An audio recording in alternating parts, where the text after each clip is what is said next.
Good morning, everyone. So, welcome to a program known as Mission Mains 2022. So, where we are sharing the most expected questions.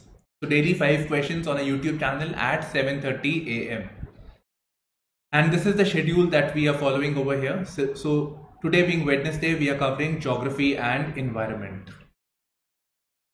Now, besides this initiative, we also have a paid program. So, essay personal guidance program where we are giving personalized feedback on essay writing. So you'll get feedback of about 16 essays, and this will be that personalized feedback. And if you are interested in the details, you can mention the comment section or fill out the Google form. Now, coming to the topics from the point of view of geography. So I'm going with the physical geography first. So UPSC has already asked a question on Wegener's continental drift theory. So if they can ask a question on the continental drift theory, so they can also ask us a question on the sea floor spreading. And the tendency of the candidates, that they tend to focus on the current affairs, ignore the static part. So that's why I want to prioritize this. And when such questions come, the depth of our answers, the vocabulary, etc., is actually undermined. So it will be great if you can prepare these 3 topics: Wegener, seafloor spreading, and the plate tectonics. The plate tectonic theory. And one thing about the plate tectonic theory is that it is the most accepted theory, and it is able to address the flaws of the Wegener's theory, and at the same time it is able to explain the sea floor spreading. So one line of question could be, what is the plate tectonics theory? The other thing is, how is it an improvement over the prior theories? Right? So then you will have to mention both the things apart from the plate tectonics. Okay. Then landslides is repeatedly being asked. In recent years, in the GS3 paper of disaster management, they are asking about landslides. Typical, what are landslides? You have to know the definition: causes, impact, effect, causes, impact, then causes, again, anthropogenic factors, then national landslide risk mitigation strategy, then the recent landslide that has taken place just now. With that, there was an article on the national landslide susceptibility program or susceptibility mission. So on those lines, again, we have to prepare. So this was there in the yesterday's newspaper only. Then in the yesterday's newspaper only, there was this topic known as the urban rainwater harvesting. So somebody has filed a PIL in the in the Delhi High Court, that what is the Delhi government doing about the urban rainwater harvesting. So urban issue, right? So from that point of view also, we can cover this. And in fact, this is a long-standing theme.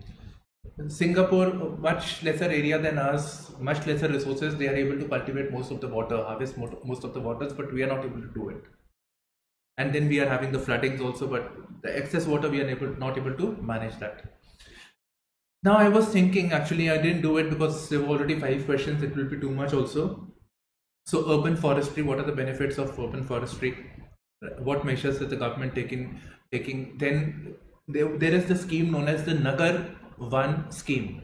And one, I mean one means forest. So Nagar One scheme. So that point of view also, this question can be taken up additionally. Then urban heat island effect. Then concrete jungles. Right, so this is again a theme that we can work upon. So I'll take it up in the next session. So next Wednesday I'll cover it. Now coming to the first question, what do you understand by the theory of continental drift? Discuss the prominent evidence in its support. Now first of all, this is a previous year question, right? So I want to be clear on this thing. It's the same language. Okay. Now when we are writing this topic, this question over here, this is very, very straightforward. What do you understand by the theory of continental drift? At best you can do is you can start by explaining that this theory was propounded by Alfred Wegener, and briefly describe in your own words the continental drift theory.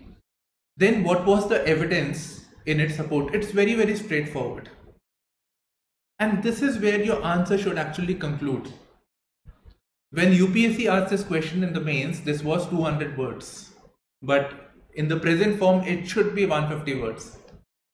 A brief description, about 50 odd words on the continental drift theory, and then enumeration of the points.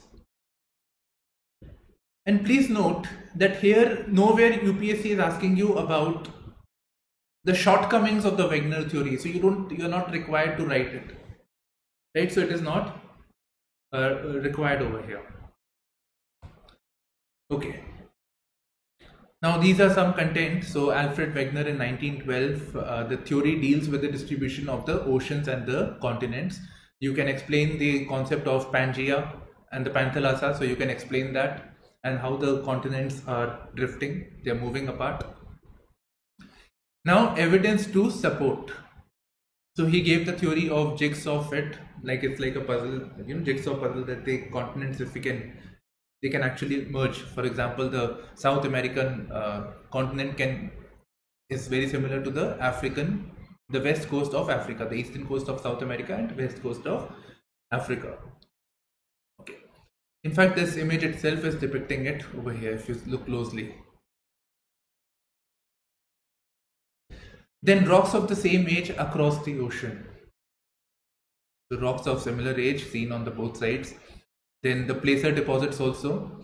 So deposits of gold along the Ghana coast and the complete lack of its source in the area, which was present in the Brazil region. So this is the Ghana coast, this is the Brazil region. Then distribution of fossils, then distribution of this sedimentary rock known as delite. Okay, so this is there. Now next part, done with the answer, you can also explain the sources, the force that he used to explain that how these continents are moving apart. But it is not actually asked. Okay, so our answer is close, but some additional concept. So Wegener could not effectively explain the reasons for this drift that was taking place.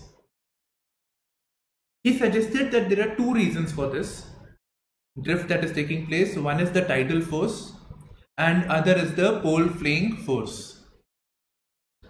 So pole fleeing force, starting with pole fleeing, it is like it's because of the rotation of the earth. So he says that because of the rotation of the earth, so earth is rotating along its axis, so there is a centrifugal force, an outward centrifugal force. So because of the rotation of the earth, the continents are moving apart. And other is the tidal force. So tides, the tides that are there. So tides are happening because of the gravitational pull of the moon and the sun. So he says because of the gravitational pull of the moon and the sun, the continents are drifting apart. So these two theories he had given to explain, but this did not satisfy the scholars.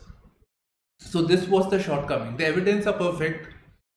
This is also there, this has been realized, but he was not able to explain why this is taking place.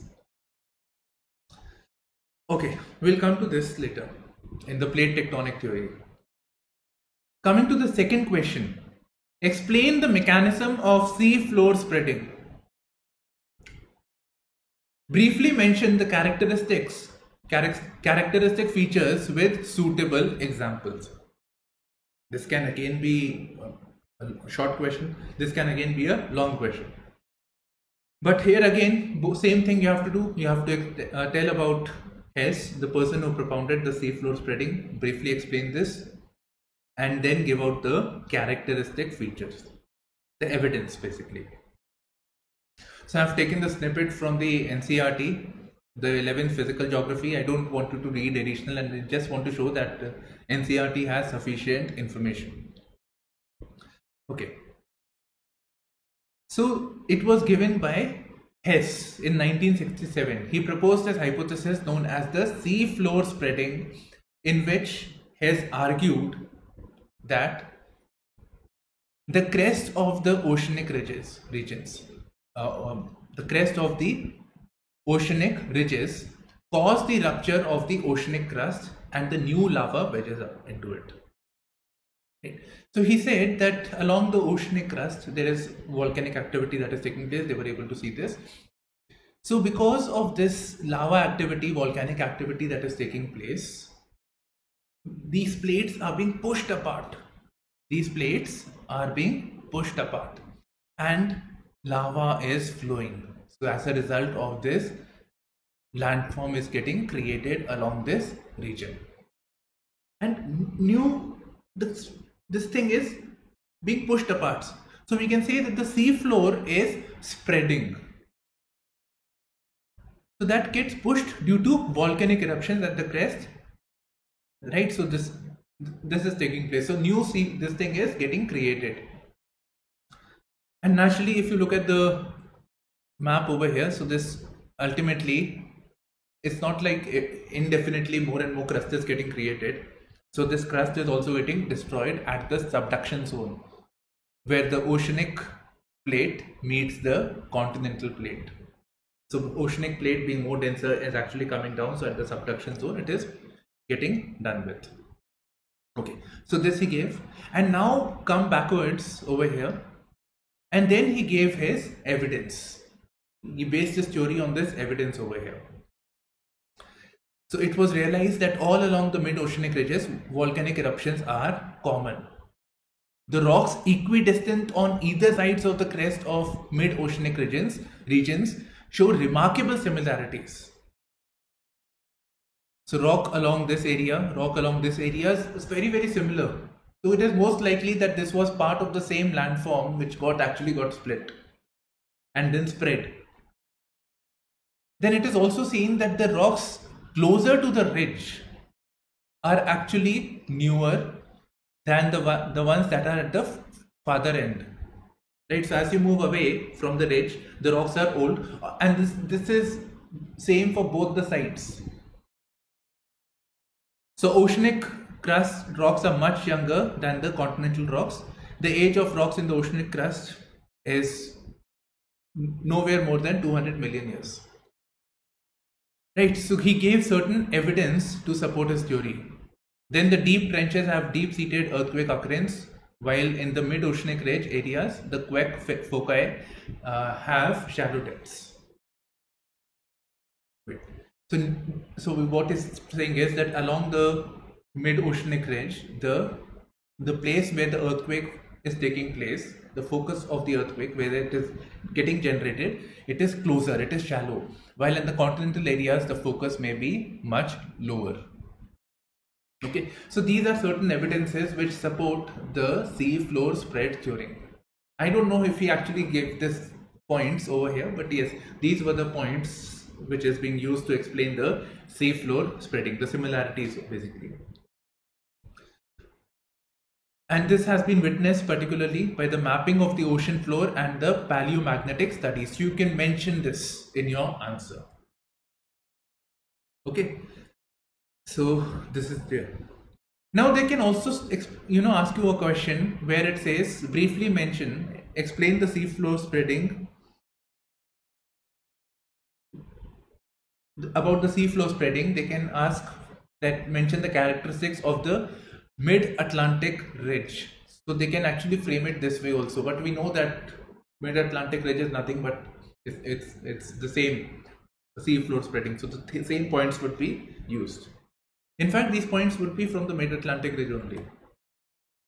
So this is a picture of the mid-Atlantic ridge. This is in the Iceland region and this is in the ocean. So the thing being split, this thing being moved apart. Okay, so this is the Atlantic region and this is the mid-Atlantic ridge. And you know all of this. Okay. Next, coming to the third question, briefly discuss the essentials of the plate tectonic theory. How was it an advancement over the prior theories? Fine. Now obviously same thing has to be done, but then this is with a twist where you have to bring about the shortcomings of Wegener's continental drift theory and also talk about the seafloor spreading. Seafloor spreading was not able to explain the movements of the continent. Right? It was just about the seafloor spreading. So next we are left with, so plate tectonic theory was an advancement in that sense. Okay, back to the NCERT over here. So plate tectonics theory, this was given by Mackenzie and Parker and also Morgan. Okay. So they basically suggested that there is this there are these plates, actually lithospheric plates, both continental as well as oceanic. So these plates are floating on the asthenosphere and they are moving depending upon the current of the lava that is flowing in the mantle. So whichever direction they are flowing, so the mantle, so the plates are also moving in that direction. So they said that the plates were moving horizontally over the asthenosphere as rigid units. So lithosphere includes the crust and the top mantle asthenosphere. Right, so this is there. A plate may be referred to as the continental plate or the oceanic plate depending on which of the two occupy a larger portion of the plate. Okay, then you can say this, then you can explain, talk about certain plates. You can give briefly that there are these 7 major plates and 5 minor plates. You can give that. Okay. You can also talk about the convergent and the divergent and transform boundaries, but very brief. Don't have to elaborate this. Okay, now how was it an improvement? Then you come to this part after explaining the plate tectonics. It was able to explain the force that drives the movement of the lithospheric crust, which Wegener was not able to explain effectively. So pole fling theory, the tidal force theory was not convincing to the scholars. The gravitational field is not so much also. Okay, so it was not so much, but this was proven by the paleomagnetic studies, where the more advanced technology, this theory was in line with the recent findings. Then it also aligns with the sea floor spreading. So sea floor spreading is taking place along the divergent plates, where the plates are diverging, while in the converging there is this the young fold mountains that are being formed. So he was able to explain the sea floor spreading via they were able to explain by the diverging plates, that the plates are diverging, so the lava is flowing, so they're getting pushed, so sea floor spreading is taking place. Now coming to the landslides, so you can see the type of questions that have been asked. So 2 questions I have taken from GS1, they're more on GS3 actually in the disaster management. Okay, so one line of thought is, one is naturally what are the causes of the landslide, so that is there. And when we say causes, there is another way of UPSC asking questions these days. It says assess the vulnerabilities, right? So how vulnerable it is, so maybe using a fact or maybe using a anecdotal evidence. I was not able to really find, I didn't dig very deep also, but if you can give it, very good, right? But you can also mention that this takes place along this region, so that is also fine. So that is one. Then within the causes, again, anthropogenic factors, that is important. A lot of mock tests I have seen this side of things. Then obviously we have more landslides that are taking place in Himalayas and the Western Ghats. Now UPSC asked a question in geography. Naturally this is a geography theme only. Bring out the causes for more frequent landslides in Himalayas than in Western Ghats. So the focus is not on disaster, actually disaster management, but the reason for the disaster, which is geography. So why is it taking place more in Himalayas than in Western Ghats? What are the reasons for it? Same. In 2016, the Himalayas are highly prone to landslides. Discuss the causes and suggest suitable measures of mitigation.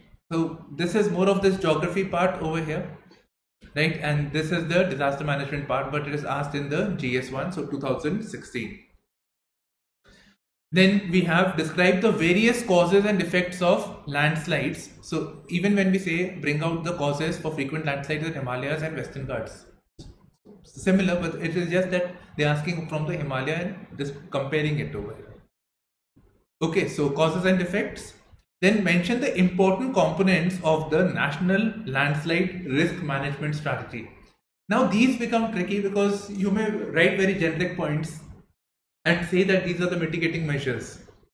But now if it is specifically asked, then you have to specifically mention, and your point have to be, you have to be very specific in your answer.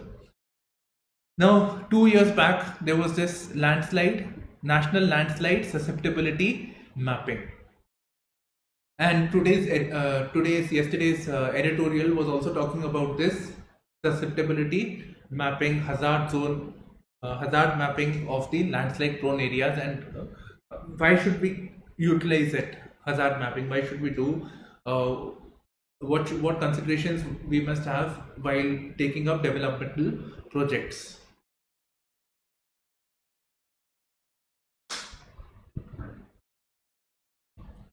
So now here I'm just giving you some content. So you have the definition of landslides over here. And please don't get confused. Landslides are also known as landslips. Causes of a landslide: geological factors referring to the characteristic of the material, the rocks. The rock might be weak, fractured, right? Strength of the rock. Morphology refers to the structure of the land. If it is having more steep slopes, for example, Himalayas, young fold mountains are more steep. So if they are more steep, the chances of a rock falling down is also more as compared to the Western Ghats. Right, so morphology. Then add to this the dimension of rainfall. In fact, these days it is happening high aridity. There is aridity, like the Kinnaur landslide that took place last year. So high aridity, so dryness, and then lot of rain taking place, and that led to the landslide. Big boulders of rocks were falling, and a lot of people died because of that. A video recorded. Okay, right. So huge amount of rainfall, so that also triggers. And naturally the human activities with reference to agriculture, construction, the blasting of the rocks, so that also weakens the rocks. It leads to fracturing also, right? So this is responsible. And some more factors over here initiated in slopes on the verge of movement by rainfall, snow melt, changes in water level, erosion, etc, etc. Now why are Himalayas more prone vis-a-vis Western Ghats? So they are young fold mountains, they are steep, they are higher in heights. Then rainfall is both in the Himalayan region, especially in the eastern Himalayas, northeast, and in the Western Ghats. But here we also have the issue of snowfall, precipitation with snowfalls, glacial, right? So that is also there. Then more tribal population over here, so deforestation, shifting cultivation, grazing taking place. Then in the Himalayan region, more emphasis on dams, because more of these rivers, the Himalayan rivers are flowing. It's not like in the Western Ghats that is not there, but the potential of hydroelectricity is much more in the Himalayan belt. So more of this construction, more of the chances of the landslides over here. Okay, intense stress caused by anthropogenic activities such as construction of dams, roads, etc. Now coming to the landslide risk mitigation strategy. What is the government doing about it, or what are the roadmap? Now this is actually a complete document. You can easily get the PDF from the net. So these are the brief components of the things that is being covered. So one, it says that there should be hazard mapping. Areas which are more prone, we should be more sensitive, we should be more concerned. Avoid activities that may trigger landslide, or avoid urbanization in those areas, right? Next, development of landslide monitoring and early warning system. Presently we really don't have much over here, but we have to build on this. Efforts are being done on this regard. Awareness programs, sensitizing the people, the government, right? So that has to be done. Then capacity building and training of stakeholders. Capacity building for the government, capacity building of the people, how to respond to the landslide, right? So, and training is also part of capacity building. Then preparation of mountain zone regulations and policies, then stabilization and mitigation of landslide and creation of special purpose vehicle for landslide management. Okay, then we have the National Landslide Susceptibility Mapping Project. Naturally, one thing is that we should know very clearly which of the areas are more prone to hazards or which of the areas are more susceptible. So for this, there is the National Landslide Susceptibility Project, Mapping Project, which is initiated by the Geological Survey of India. And what it is doing, so you can see this. Right, so these are the things that they are doing. And this we have, so integrate infra projects with landslide mapping to avoid disaster. So this is 2 years back. So today again we had an editorial on similar lines with reference to the Manipur. So in Manipur, yeah, Manipur only, where this railway project was, railway construction was taking place. So when they know that it is landslide prone, then why are you constructing it? The same thing, the landslide took place in the very place where this activity was going on. Mapping landslide susceptibility at national scale, right? So it's talking about the project only. Same. Now this is US government is doing. Okay, now moving on to the next theme, that is what are the benefits of urban rainwater harvesting? Enumerate the measures taken for the same. Okay, PIL thing I had told to you earlier. Right, so we'll go straightforward. So we have to explain what is rainwater harvesting. So rainwater harvesting in the urban areas. So you can see this. It's the collection and storage of rainwater that runs off from rooftops, parks, roads, open grounds, etc. So this water runoff can either be stored or recharged into the groundwater. Yeah, benefits and then measures. Okay. So naturally, for either of the things, you have to explain what is rainwater harvesting first. Now the benefits. Second.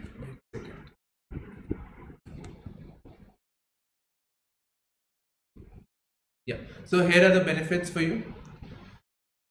So I think you can read this, very simple ones. Flood management, the water, the excess water can be actually stored into the tanks and then reused. We have a lot of water scarcity, water stress, and we can use the excess water. So that is the prime advantage of doing this. Okay, so water management, water mitigation, that can take place. Now what measures are being taken? So this is the PIB. So we have the Jal Shakti Abhiyan. So on the eve of the World Water Day, this initiative was launched. So catch the rain where it falls, when it falls. So this is the idea. Then there are various schemes under which urban rainwater harvesting can take place both in urban as well as rural areas. So one is the Atal Bhujal Yojana. So Bhujal means ground, so storing of water within the ground. Pradhan Mantri Krishi Sinchai Yojana. In fact, within this is an umbrella scheme under which there are multiple schemes. So there is one known as the Integrated Watershed Development Program, so which is essentially rainwater harvesting. Then using of the NREGA scheme for creation of structures, like NREGA for Pradhan Mantri Krishi Sinchai Yojana or Atal Bhujal Yojana, etc. Amrut Atal Mission for Rejuvenation and Urban Transforming. So this has a component of rainwater harvesting. Then building bylaws, making it mandatory for the buildings, etc. to have the mechanism for rooftop rainwater harvesting. Then national water policy, right? So all of this we have for this purpose. Okay. Right, so this is it actually, and beyond this, here it is not required, but there are also other things that can be taken up. So way forward, and in fact a separate line could also be there. So one could be about utilizing the traditional means of rainwater harvesting. The cities were there before us also, before our time, when we have this mechanism of pumping the groundwater, etc. So they were good means of rainwater harvesting in the form of bowlies, etc. So we need to utilize that knowledge and focus on this aspect, right? So this can be taken up. In fact, this in itself can be a separate theme for your answer, like how traditional means of water management could be of good benefit in urban planning, or solve the urban water woes of urban India, something like that. Okay, so yeah, this can be done. And beyond this, I was expecting, actually I missed it. There is the Singapore model of water management, so I'll show you. So this is this down to earth article which tells us about the urban water harvesting of Singapore. So Singapore is, it's very dense population wise. It is very, very dense, but its size is half of that of Delhi.